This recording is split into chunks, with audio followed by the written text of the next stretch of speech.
Shalom Ibu Bapak yang Tuhan Yesus kasih, saya bersyukur kepada Tuhan karena hari ini kita bisa belajar satu tema penting, yaitu pandangan Kristen tentang uang. Pandangan Alkitab tentang uang ini menjadi sangat penting buat kita pelajari, apalagi di zaman sekarang, di akhir zaman. Paulus katakan bahwa manusia mencintai uang dan mencintai dirinya. Dan inilah sebabnya mengapa kita penting untuk membahas bagaimana pemahaman kita tentang uang menurut firman Tuhan. Saya membaca hanya 2 bagian firman Tuhan, tetapi saya mengambil dari berbagai teks, yaitu dari 1 Timotius pasal 6 ayat 9 sampai 10 saya bacakan buat kita.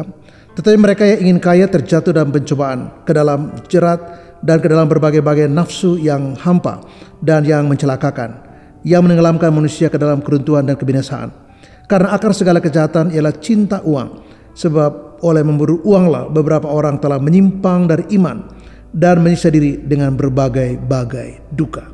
Hal yang pertama penting untuk kita memahami tentang uang adalah uang itu adalah salah satu dari berkat-berkat Tuhan dalam kehidupan kita. Sejauh yang pertama, uang itu dapat dengan cara yang benar, itu berkat.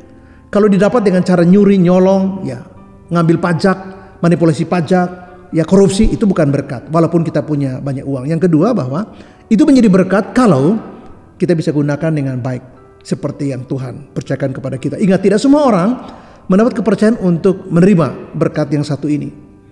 Tapi ini bukan cuma berkat satu-satunya, apalagi yang tertinggi. Ini salah satu dari sekian banyak berkat, dan ini tidak yang paling terpenting. Ya. Nah, ada banyak berkat yang lain yang juga sangat penting, yaitu keselamatan dalam Yesus. Tidak bisa dibeli oleh uang. Waktu kita itu sangat mahal, kesempatan kita itu mahal. Potensi bakat yang Tuhan kasih itu tidak boleh diukur dengan uang. Bahkan ketika kita sehat, itu juga satu berkat yang luar biasa. Keluarga kita, rumah tangga kita yang baik, yang harmonis, itu berkat Tuhan. Kebahagiaan, rasa aman, cinta, nggak bisa dibeli uang. Persahabatan, ya pasangan kita, pekerjaan, mungkin pelayanan kita juga. Itu sebab berkat-berkat Tuhan. Dan berkat materi atau uang itu hanya salah satu dari sekian banyak berkat yang diberikan Tuhan kepada kita, sejauh yang kita cari atau kita dapat dari cara yang baik, yang halal, dan kita gunakan dengan cara tepat seperti yang Tuhan inginkan buat kita. Itu yang pertama. Dikatakan akar segala kejahatan ialah cinta uang. Nah, cinta uang ini tidak sama dengan orang yang banyak uang.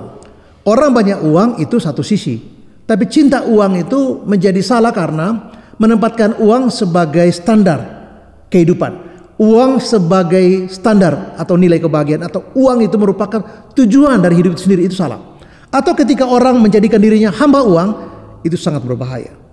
Uang itu bisa menjadi hamba yang baik kalau kita menjadi tuannya. Tapi uang bisa berubah sebaliknya menjadi tuan yang jahat ketika kita pada posisi menjadi hambanya. Ya. Nah, Paulus singgung sini adalah bukan soal uangnya, tapi sikap kita. Yang Paulus singgung di sini bukan soal uang, tetapi attitude kita, nilai kita, pemahaman kita tentang bagaimana uang itu kita tempatkan dalam kehidupan kita. Kalau uang itu menjadi hamba dan kita tuan, kita bisa atur dia sesuai dengan apa yang Tuhan inginkan. Tapi kalau uang itu menjadi bos kita, cilakalah kita. Kenapa? Itu yang disinggung oleh Paulus adalah cinta akan uang. Jadi kita tidak boleh mencintai uang, kita mencintai Yesus. Kita mencintai kehidupan yang dikasih Yesus. Kita mencintai pasangan kita dan apa yang Tuhan kasih buat kita. Tapi kita tidak boleh mencintai uang, apalagi dia menjadi tujuan hidup. Nah, seringkali di zaman materialisme seperti hari-hari ini, orang menilai, mengukur parameter kehidupan yang bahagia atau standar hidup orang yang bahagia atau sukses itu dari uang. Dan itu saya kira keliru. Banyak orang punya uang mati dalam kesia-siaan. Banyak orang punya uang depresi dan bunuh diri. Ada banyak sekali orang yang berkelimpahan uang tapi tidak bahagia hidupnya dan bunuh diri.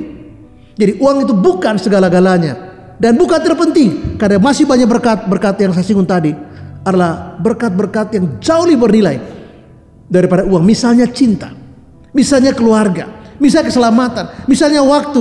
Itu nggak bisa diukur oleh uang. Tapi saya ingin mengatakan bahwa bagaimana kita menempatkan uang adalah jadikan uang itu hamba, dia menjadi hamba yang baik. Tapi ketika dia menjadi Tuhan, dia Tuhan yang jahat. Nah, Paulus katakan akar masalah bukan uangnya, tapi orang yang cinta uang, itu akarnya. Dan itu membawa kita pada ayat yang ke-9.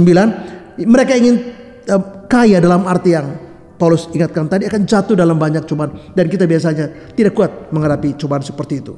Bahkan Yesus mengatakan bahwa kamu tidak bisa mengabdi kepada Allah dan juga kepada Mammon, karena kamu akan benci satu dan mengasihi yang lain. Kamu akan hormati yang lain dan lain kamu abaikan. Dan kita harus pilih salah satu, mencintai Allah dan bukan mencintai mamon atau uang. Bagaimana kita bertanggung jawab atas berkat ini atau uang? Bagaimana saya menerima ini sebagai kepercayaan dari Tuhan untuk saya gunakan dengan baik seperti yang Tuhan inginkan? Maka Injil Lukas pasal 12 menggambarkan ada orang yang kaya tapi bodoh.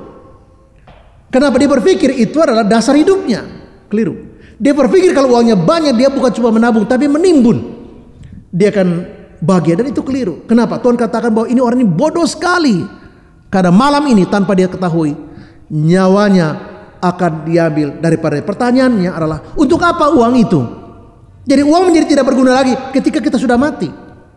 Tapi selama kita hidup, ketika kita menjadi raja dan uang menjadi hamba, kita bisa menggunakan untuk memberkati orang lain. Ini dikatakan supaya kita kaya dalam Tuhan. Di ayat ini dikatakan bahwa peringatkanlah mereka itu agar berbuat baik dan menjadi kaya dalam kebaikan dan suka memberi dan membagi. Jadi orang yang kaya dalam kebaikan itu suka memberi dan membagi. Dalam pelayanan ada banyak sekali pekerjaan pemberitaan Injil yang membutuhkan dana yang besar. Nah, kita memberi dukungan buat mereka. Ada banyak pelayanan yang membutuhkan dana. Karena orang melayani itu tidak cari dana, dia hanya bekerja. Tapi harus ada orang yang memberi dukungan buat dia. Dengan begitu mereka bisa mengerjakan tugas dengan sebaik-baiknya. Kalau tidak, mereka akan mengalami banyak sekali kesulitan di lapangan. Makanan gak ada, beras gak ada, obat-obatan kalau sakit sulit, mau ke dokter gak punya uang, rumah mereka, standar hidup mereka, dan sebagainya dan sebagainya. Itu menjadi minim sekali. Mengapa? Karena orang percaya salah gunakan berkat yang Tuhan kasih kepada mereka. Ini yang terjadi kita Maleakhi. Orang-orang Israel tidak lagi memberi perpuluhan. Lalu para nabi yang seharusnya melayani, mereka tidak lagi melayani. Orang Lewi yang seharusnya melayani, mereka kemudian membuka kebun untuk kehidupan mereka. Kenapa? Tidak ada supporting dari suku-suku yang lain. Padahal mereka harus melakukan itu. Dan itu membuat Tuhan jadi marah. Kenapa? Karena mereka tidak bisa menggunakan berkat ini, uang ini, untuk kebaikan, memberkati pekerjaan Tuhan, memberkati orang yang susah. Apalagi situasi yang sekarang ini. Banyak orang yang kelaparan, yang miskin, yang menderita, yang sakit, yang tertekan, yang depresi, yang kehilangan pekerjaan. Beberapa gereja saya tahu mereka membuka pintu gereja untuk menyediakan sembako yang murah, atau mereka berbagi makan. Ya, di mana orang boleh datang dan mengambil. Jadi ketika kita menerima berkat Tuhan, yaitu katakanlah uang, maka mari kita gunakan itu untuk melayani. Mari kita gunakan itu untuk memberkati, untuk membantu, untuk menolong dengan rela hati, karena kita tahu bahwa itu kehendak Tuhan buat kepada kita yang mendapat kepercayaan menerima lebih banyak dari orang lain yang tidak menerima berkat yang satu ini. Jadi bukalah hati, bukalah dompet Anda, bukalah hidup Anda untuk berbagi dengan orang lain. Karena untuk itu alasan mengapa Tuhan memberkati Anda, supaya Anda menjadi seorang berkat buat sesama. Banyak orang sekarang yang menggambar-gembor apa yang disebut dengan financial freedom. Mereka ingin supaya satu titik mereka pensiun muda dan mereka punya uang cukup banyak dan mereka jalan-jalan. Saya kira itu tidak salah, tapi kalau hanya itu saja, ini harus dikoreksi ulang. Kenapa ini tidak benar? Orang ingin punya time freedom, jadi dia punya waktu bebas, kemana saja ingin pergi, tidak harus ke kantor. Kenapa?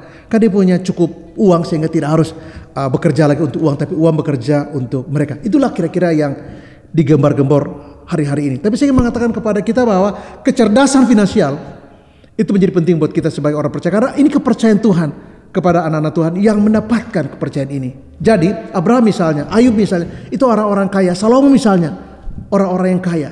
Ya, dan Tuhan memberi kepercayaan ini kepada orang tertentu. Ingat, tidak semua orang menerima itu. Dan ketika Anda menerima itu, jangan sampai Anda salah gunakan. Karena Tuhan akan tanya, apa yang Anda lakukan dengan apa yang saya percayakan kepada kamu? Itu bukan milik kita. Uang itu bukan milik kita. Sama dengan hidup kita bukan milik kita. Rumah, mobil, gelar, status, anak-anak, istri, suami, itu bukan milik kita, itu milik Tuhan. Nah, Tuhan memberi kepercayaan kepada kita untuk bertanggung jawab. Jadi responsibility kita atas uang, atas materi, atas harta, itu harus benar, karena Tuhan akan tanya itu. Satu hari dia akan datang dan dia tanya kepada kita, apa yang lakukan dengan itu semua? Ada sebuah pertanggungjawaban yang diminta Tuhan, karena itu milik dia yang dipercayakan kepada kita. Mari rendah hati untuk kita belajar bagaimana saya gunakan uang saya untuk memberkati pekerjaan Tuhan, untuk mendukung pelayanan Tuhan, untuk mendukung misi, untuk mendukung penginjilan, untuk mendukung berbagai macam kegiatan yang membawa kebaikan buat orang lain. Membagi apa yang Tuhan percayakan kepada kita untuk kebaikan orang lain. Jadi orang tidak melihat Yesus, tapi melihat Yesus dalam karyamu, dalam kebaikanmu, dalam pemberianmu. Mereka tahu bahwa kamu telah melakukan apa yang Yesus inginkan. Nah, saya ingin mengatakan kepada kita ialah bahwa ketika orang percaya berdoa, berdoalah supaya Anda bisa diberi hati untuk sadar menghargai pemberian itu, untuk memuliakan Allah lewat harta yang Tuhan kasih kepada kamu, supaya kamu tidaklah dicap, kamu tidak dinilai, di-assessment oleh Tuhan sebagai orang yang tidak bertanggung jawab dengan kepercayaan dia kasih. Marilah jadi orang yang cerdas secara finansial, bagaimana mencari dengan benar, bagaimana menggunakan dengan benar. Dan marilah kita berdoa supaya Tuhan kasih hikmat, kasih kekuatan untuk kita tidak menjadi egoistik, tidak menjadi takabur dan sombong, lalu menghambur-hamburkan uang untuk beli tas, beli mobil, beli rumah, tiap hari ganti pakaian dan bla bla bla. Silakan saja, tetapi ingat bahwa Tuhan akan minta Anda bertanggung jawab dengan apa yang Dia kasih. Jadi berkatlah orang lain, jadi berilah untuk orang lain, jadi teranglah dan garam bagi orang lain lewat kekayaan, lewat harta, lewat uang yang Tuhan sudah percayakan kepada Anda dan saya. Tuhan memberkati dan shalom. Amin.